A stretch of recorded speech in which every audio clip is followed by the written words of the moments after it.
नमस्कार मित्रांनो, लग्नानंतर होईलच प्रेम या मालिकेच्या येणाऱ्या पुढील भागात आपल्याला खूप मोठा ट्विस्ट पाहायला मिळतो.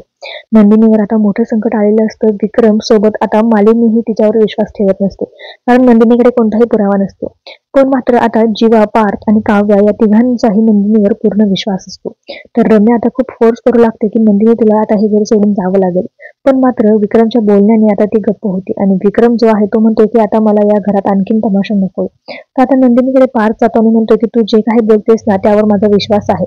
आत्या हे सगळं करू शकते, कारण लग्न होण्या अगोदरच तिने खूप तमाशा केला होता. रम्याचं माझ्यावर प्रेम आहे आणि माझं लग्न थांबवण्यासाठी ती काहीही करू शकते. नंदिनी म्हणते की साक्ष तुम्हालाही माहित आहे, पण माझ्याकडे आता कसला पुरावा नाहीये. तर पार्थ नंदिनी म्हणतो की त्यांनी माझं लग्न खराब केलं, आता मीच त्यांच्या विरोधात पुरावा शोधून काढेल. तर पार्थ आता बंगल्याच्या मागच्या बाजूने रम्याच्या खोलीत लक्ष देतो. त्यावेळेस रम्या वसुंधराला बोलत असते की आता तो दीपक आपल्या बाजूने साक्ष देतोय. असं नक्की तू काय केलंय? आपल्या बाजूने कसं काय झालं? त्यावर वसुंधरा म्हणते की माझा सुद्धा हा प्लॅन होता.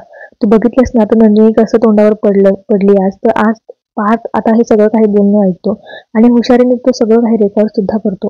आता पार्थ हे घरच्यांसमोर कसं दाखवेल आणि कसं सगळं सिद्ध करेल, कसं विक्रमला आणि मालिनीला समजून सांगेल, हे सगळं पाहणं रंजक आहे. पण तुम्ही मालिका पाहताय का? मालिका तुम्हाला आवडते का? ते कमेंटमध्ये नक्की कळवा. धन्यवाद.